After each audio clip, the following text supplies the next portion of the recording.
Onları, quşları yəni öldürmək icazəlidir. Yemək üçün yox, sadəcə məhv etmək üçün.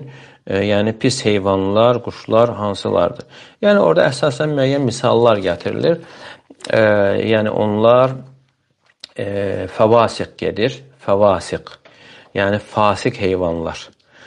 Fasiqlər Peyğəmbər sallallahu aleyhi və səlləm buyurur ki, Əl-fəvasiqu yuqtəlnə fil-hilli vəl-haram.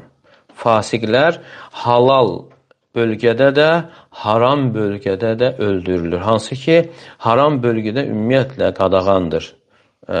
Yəni heyvan öldürmək. Amma fasiqlər yəni öldürülür. Məsələn, orada gəlir ki, quduz itdir, yəni ilandır, əqrəbdir, əl-hidə, saxsağandır, əl-qurabul əbqa gəlir və həmçinin yəni alaqarğadır. Yəni, bunlar hədislərdə keçir.